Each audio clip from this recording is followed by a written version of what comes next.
What's up, everyone? Welcome back to the channel. Thanks for joining me. Today we are going to be experimenting with how useful QuickJacks are and their practical use. I don't know, I'm not 100% sold on them. There's a lot of money. They're really nice to use, but I'm not sure I'm 100% sold. Today we're going to be doing an oil change on the race car and getting it ready for another dyno session. I just switched to a new ECU, so we'll be just basically confirming the tune-up that I've got on it, make sure that everything's good on there, and be moving on from the race car. I hope you guys enjoy the video, and comment if you have any comments about my experience with the QuickJacks.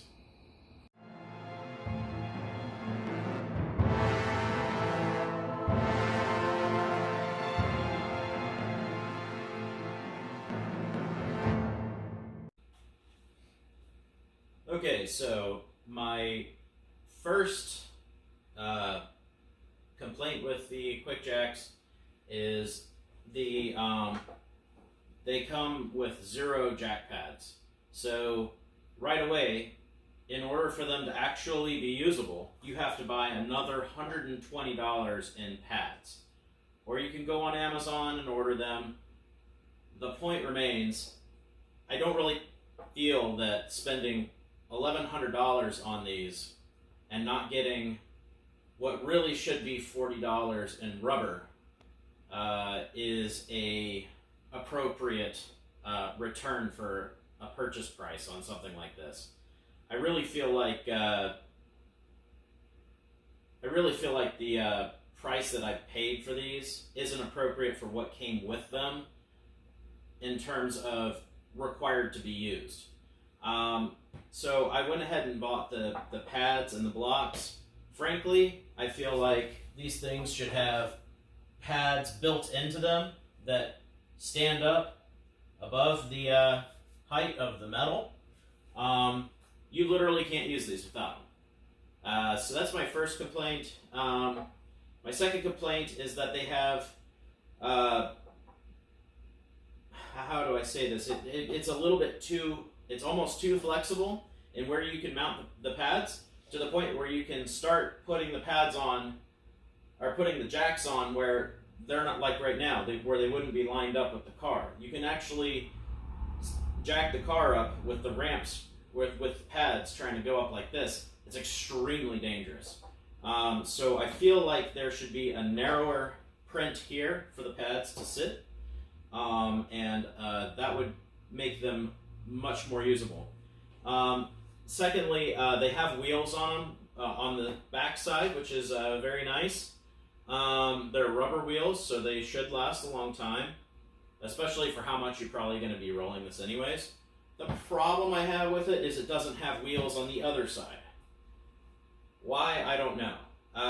It should have wheels on all 4 corners that are simply spring-loaded, so that way when you load weight onto it, those arms flex and the jack comes down and the actual base touches the ground. These should have castering wheels on them all the way around. In order for this thing to be functional, it needs castering wheels on all 4 corners of the jack, and have just simple flex arms that can only accept maybe 20 pounds of weight. Then when you start jacking your car up, the whole jack actually comes down onto the floor and lifts your car. I'm going to show you my number one complaint with these is moving them. You cannot get them in position by yourself very reasonably. Because if I had to guess, each one of these ramps, this is another thing that I don't like, but I can get around it. Alright, so these things are ungodly heavy. I don't know how much they weigh. I should probably check, but they probably weigh about 40 pounds each, which surface value shouldn't really be that heavy. It's not that heavy to pick up, you could certainly pick them up, but when you're on the ground trying to maneuver these things and trying to get them in position,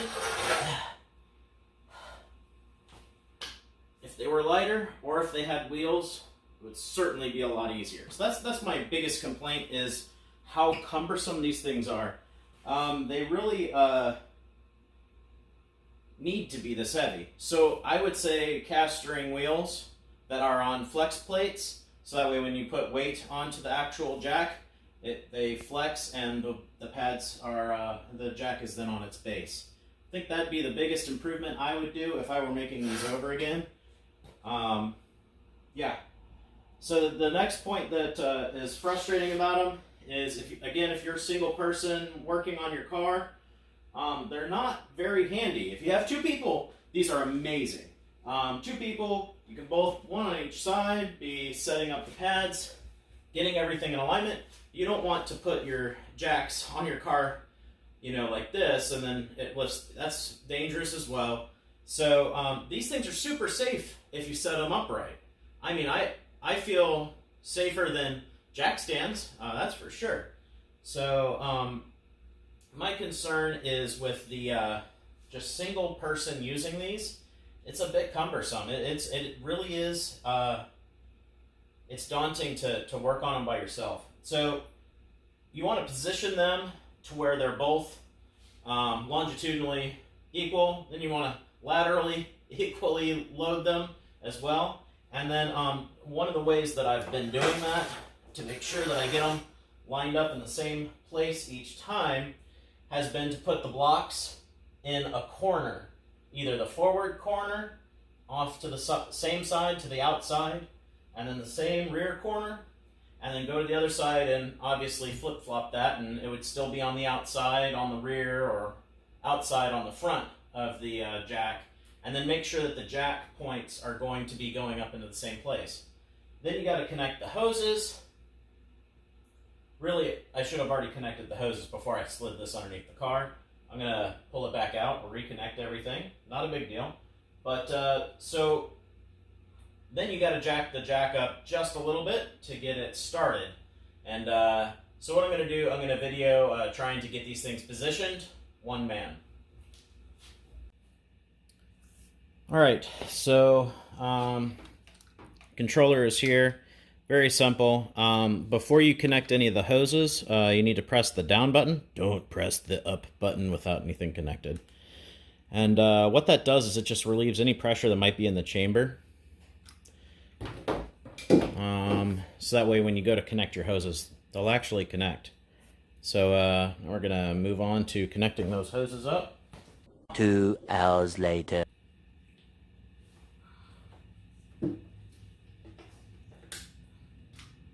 Many hours later.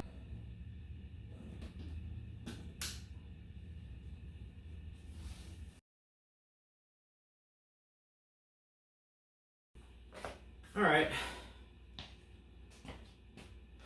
We're almost ready to put the pads underneath the car.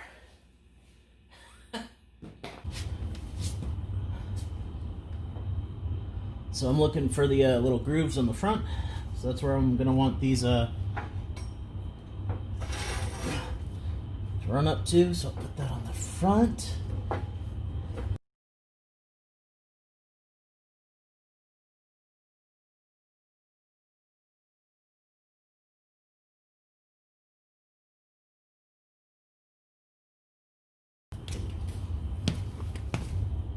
Now, over to the other side. I think I've been at this for 10 minutes already. Granted, I'm videoing, but this is not a fast process. There's nothing quick about QuickJacks.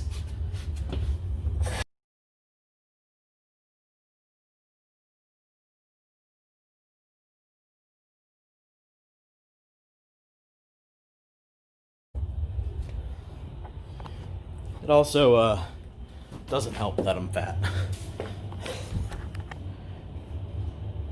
So, I'm gonna go up just a little bit. Okay, wants to see the car lift. Back down. Here's why. Now, I need to check the alignment again. Now that it's actually up on the car. Now, if Toyota did what BMW does and actually put service pads on the bottom of these cars, that would work. 1 out of 4 is done now. This takes forever. Granted, once I've got it in the air, this is really nice. So, I'm not trying to beat up on QuickJacks here. This is really nice. And I know I'm kind of complaining and moaning here, but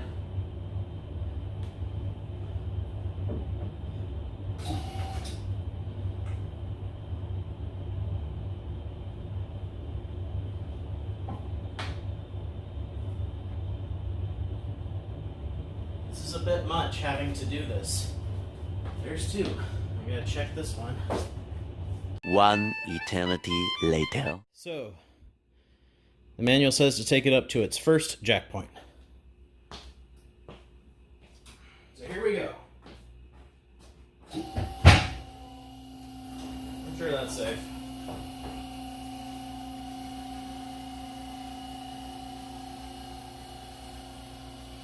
One, 2.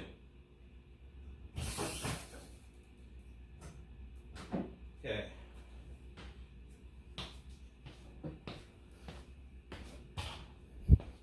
So now it's down on the locks there on both sides. I'm going to go check the pads, make sure that they're still aligned how I had intended.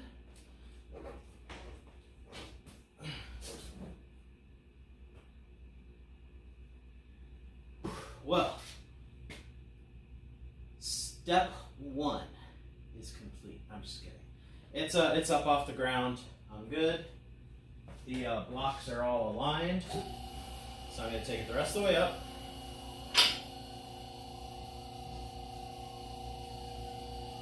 You can see the car is moving tremendously forward now. There's the up lock. And there's the second lock. Alright. She's up. Alright, so the car is up off the ground. It gets the car nice and high off the ground, which is really, really nice. You can see the difficulty I have working on it by myself. Maybe if you're 25 instead of 35 and 170 instead of 190, maybe you could do this a little bit easier with a little less exertion. But the benefit of this system is obvious. Now that I've got the car up off the ground, it doesn't get any safer than this. It's completely solid. I cannot move the car. It's just like if it were at a mechanic's shop right now. It's got 4 points lifting the car from the pinch welds where it's designed to be lifted. That is beautiful. So I don't mean to sound like I'm beating up on this system too much here, but I am a little bit.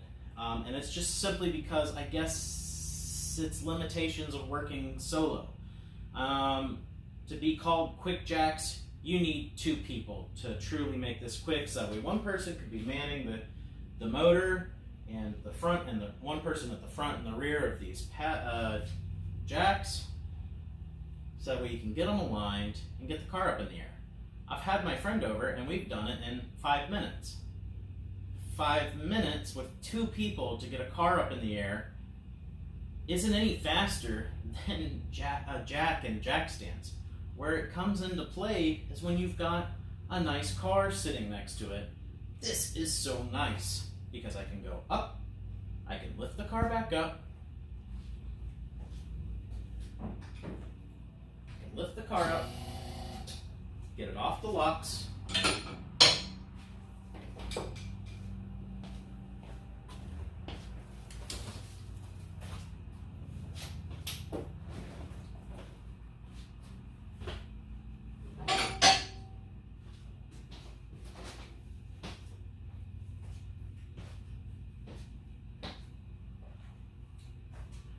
lower it back down. Now, if I don't lower the car to where all the weight is off the jack will always be aligned. Okay? And I can go about my business. Okay? If I need to go back up, piece of cake, and just push a button. It's beautiful in that regard. So, don't get me wrong. This is a beautiful system. I almost can get everything I need done on this car from the first jack point. First jack point brings the car forward maybe 6 to 10 inches.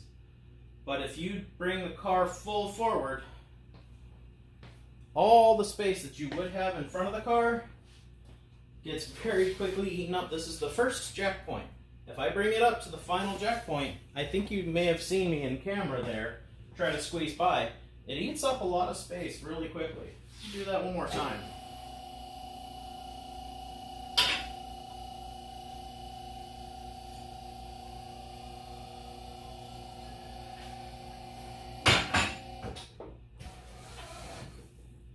So, this is super nice. You can pull a transmission, you can change your diff, you can change your oil, you can, anything you need to do from this height, you've got problems if you can't get it done from this height. This is a substantial height. It's above my knee, approximately above my knee. I mean, you can get a lot done. So that's really, really nice. The downside being, you know, one man and having all of my space eaten up when it comes forward. I mean, conversely, now I've got a lot of space in the back of the car. So, I guess it's not all bad. Well, guys, I hope you liked this video.